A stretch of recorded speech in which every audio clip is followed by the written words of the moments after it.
berdoa.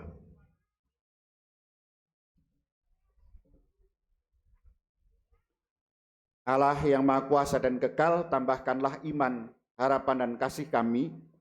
Ajarilah kami mencintai apa yang Engkau perintahkan, agar layak menerima apa yang Engkau janjikan. Oleh karena itu, ya Allah, kami mengucap syukur atas kedua saudara kami, Alexius dan Maria, yang menerima baptisan.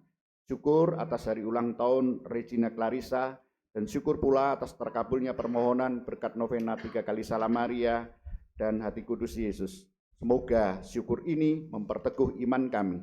Oleh karena itu kami mohon berkat-Mu untuk sekolah Yayasan Tarakanita dalam penerimaan siswa baru.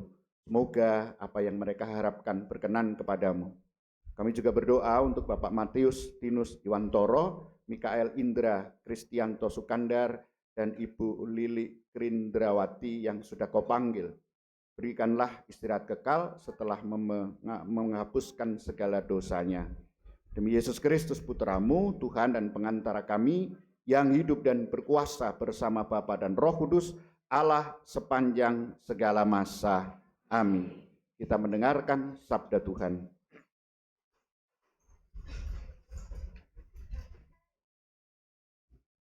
Bacaan dari kitab Keluaran. Beginilah firman Tuhan. Janganlah orang asing kau tindas dan kau tekan, sebab kamu pun pernah menjadi orang asing di tanah Mesir. Seorang janda atau anak yatim janganlah kamu tindas.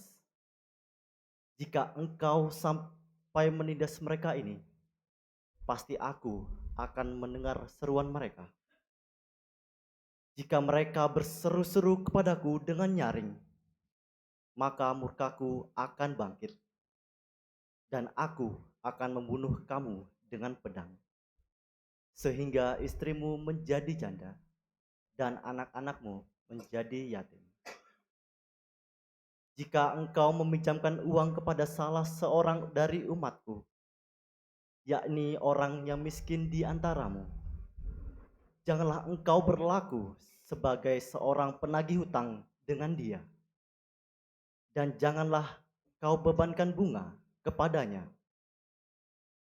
Jika engkau sambil mengubah jubah temanmu sebagai gadai, maka haruslah engkau mengembalikannya sebelum matahari terbenam. Sebab hanya itulah penutup tubuhnya, hanya itulah pemalut kulitnya. Jika tidak, pakai apakah ia pergi tidur? Maka apabila ia berseru-seru kepadaku, aku akan mendengarkannya, sebab aku ini pengasih. Demikianlah sabda Tuhan. Syukur pada Allah.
keselamatan yang besar kepada raja yang diangkatnya. Ia menunjukkan kasih setia kepada orang yang diurapinya.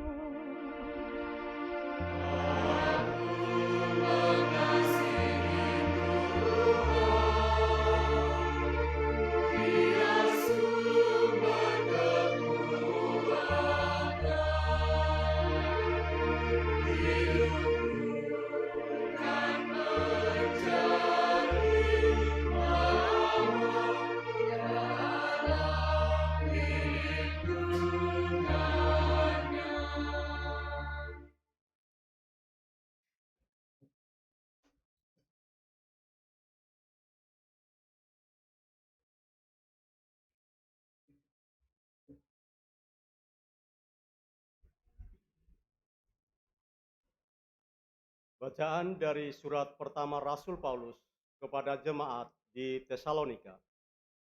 Saudara-saudara, kamu tahu bagaimana kami bekerja di antara kamu demi kepentinganmu. Dan kamu telah menjadi penurut kami dan penurut Tuhan. Dalam penindasan yang berat, kamu telah menerima firman Tuhan dengan sukacita yang dikerjakan oleh Roh Kudus, sehingga kamu telah menjadi teladan untuk semua orang yang percaya di wilayah Makedonia dan Akaya. Karena dari antara kamu, firman Tuhan bergema, bukan hanya di Makedonia dan Akaya. Di mana-mana telah tersiar kabar tentang imanmu kepada Allah, sehingga kami tidak usah berbicara lagi tentang hal itu. Sebab mereka sendiri bercerita tentang kami, bagaimana kamu sambut, dan bagaimana kamu berbalik dari berhala-berhala kepada Allah untuk mengabdi kepada Allah yang hidup dan benar, serta untuk menantikan kedatangan anaknya di surga, yang telah dibangkitkannya dari antara orang mati, yaitu Yesus, yang menyelamatkan kita dari murka yang akan datang. Demikianlah sabda Tuhan.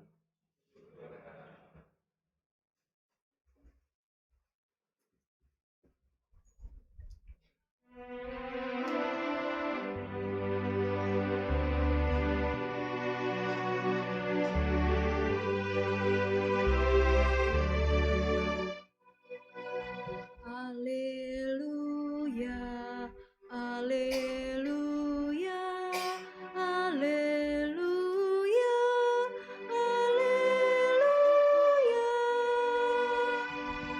Haleluya, haleluya, haleluya, haleluya. Jika seorang mengasihi aku, ia akan menaati sabdaku. Bapakku akan mengasihi dia, dan kami akan datang kepadanya. Haleluya, haleluya, haleluya, haleluya. Tuhan bersamamu, bersama roh. Inilah Injil Yesus Kristus menurut Matius. Dimuliakan. Ketika orang-orang Farisi mendengar bahwa Yesus telah membungkam orang-orang Saduki, berkumpullah mereka. Seorang dari mereka, seorang ahli Taurat, bertanya untuk mencobai dia. Guru, perintah manakah yang terutama dalam hukum Taurat? Jawab Yesus kepadanya, kasihilah Tuhan Allahmu dengan segenap hatimu dan dengan segenap jiwamu dan dengan segenap akal budimu. Itulah perintah yang terutama dan yang pertama. Perintah yang kedua yang sama dengan itu ialah kasihilah sesama manusia seperti dirimu sendiri. Pada kedua perintah inilah tergantung seluruh hukum Taurat dan kitab para nabi. Demikianlah Injil Tuhan. Terpujilah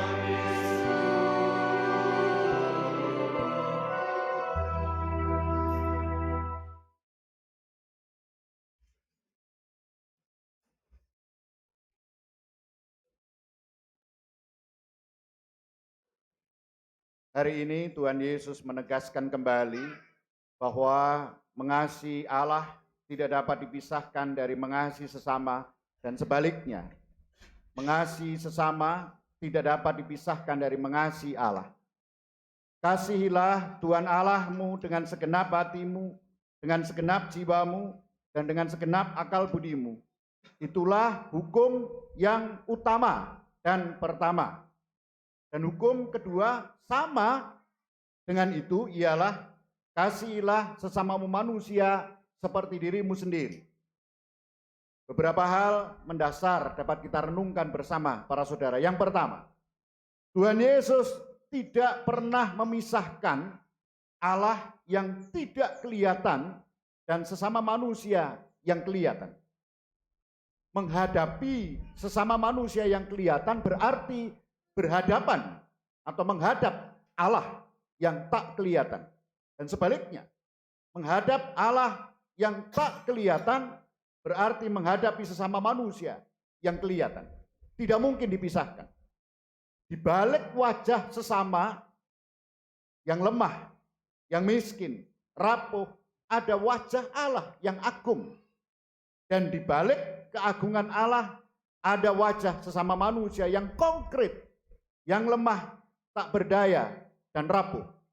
Di dalam keluarga misalnya, berhadapan dengan suami, berhadapan dengan istri, anak-anak, di baliknya itu ada wajah Allah. Dan sebaliknya, ketika kita bersujud di hadapan Allah, di baliknya ada wajah sesama kita. Itu yang pertama. Yang kedua, Tuhan Yesus menyebut 3 kekuatan hidup yang membuat manusia itu sungguh manusia yang utuh. 3 kekuatan itu adalah hati, jiwa, dan akal budi. Salah satu hilang, manusia kehilangan kepenuhannya. Kasihilah Tuhan Allahmu dengan segenap hatimu. Hati juga disebut batin manusia, adalah tempat singgasana Allah dalam diri manusia. Maka kita kenal suara hati, kita kenal hati nurani. Karena di dalam hati manusia sungguh menjadi tempat tinggal Allah. Maka setiap manusia punya itu, punya suara hati. Bisa membedakan mana yang baik dan mana yang buruk. Langsung tanpa diajari manusia bisa. Maka Bapak Ibu dan para saudara, kasihilah Tuhan Allahmu dengan segenap jiwamu. Jiwa berhubungan dengan semangat, dengan daya juang. Kasihilah Tuhan Allahmu dengan segenap jiwamu, dengan segenap semangat dan daya juangmu. Yang ketiga, kasihilah Tuhan Allahmu dengan segenap akal budi. Akal budi merupakan kekuatan berpikir manusia yang logis, kekuatan berpikir manusia sehingga manusia tidak dikendalikan oleh emosinya, oleh nafsunya, oleh nalurinya. Dengan akal budi, manusia bisa membedakan benar dan salah. Dengan hati, manusia membedakan baik dan buruk. Lengkap sebenarnya, Bapak, Ibu, dan para saudara. Oleh karena itu, mengasihi Tuhan Allahmu dengan segenap hati, jiwa, dan akal budi, artinya batin dipenuhi oleh suara Allah.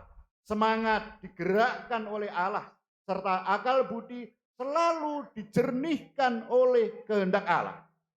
Allah mewarnai batin, jiwa, dan akal budi. Itu yang kedua. Yang ketiga, para saudara, namun mengasihi Allah baru separuh dari keutuhan keselamatan, keutuhan iman. Keselamatan yang utuh masih harus dipenuhi dengan kasih kepada sesama. Dan hukum yang kedua sama dengan itu, ialah kasihilah sesamamu manusia seperti dirimu sendiri. Dengan demikian, Kasih kepada Allah mendapat bentuk yang konkret, bukan mengawang dan tidak jelas, tapi konkret, yaitu mengasihi sesama.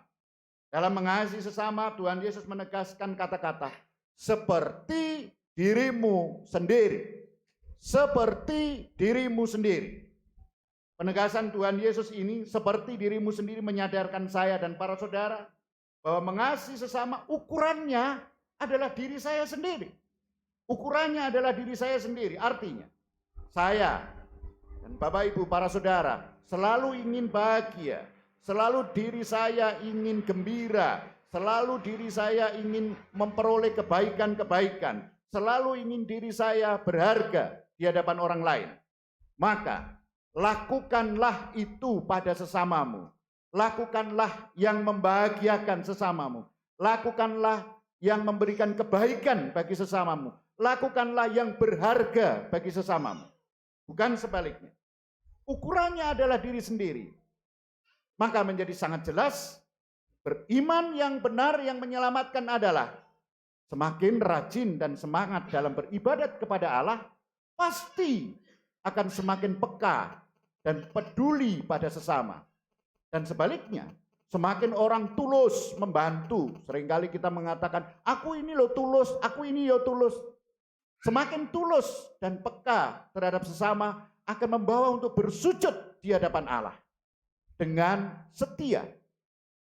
Maka jika orang yang semakin ilahi, rajin bersemangat dalam beribadat, maka dia akan semakin dibawa untuk semakin manusiawi.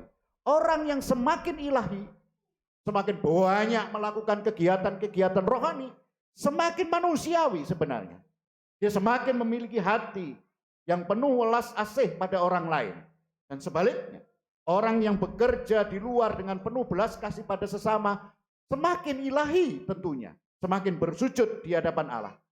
Jika aspek ilahi dan aspek manusiawi ini dipisahkan para saudara, yang terjadi adalah dua hal. Satu, kemunafikan. Orang yang terlalu menekankan ilahi dan mengabaikan yang manusiawi, sungguh akan menjadi orang yang munafik. Hanya rajin berdoa, tapi perilaku terhadap keluarga, perilaku terhadap mereka yang menderita, kepekaan terhadap mereka yang membutuhkan menjadi tumpul, itu munafik. Dan sebaliknya, orang yang terlalu menekankan aktivitas, yang penting saya baik kepada orang lain, gak penting berdoa, itu menjadi ateisme praktis. Maka Bapak Ibu dan para saudara, Tuhan Yesus menyatukan semua itu. Semakin manusiawi, hendaknya semakin ilahi. Dan semakin ilahi, hendaknya semakin manusiawi. Dalam wajah sesama, kita menemukan Allah. Dan di dalam wajah Allah, kita menemukan sesama. Paroki kita, kalau semakin ilahi, pasti semakin manusiawi, peka terhadap mereka yang menderita.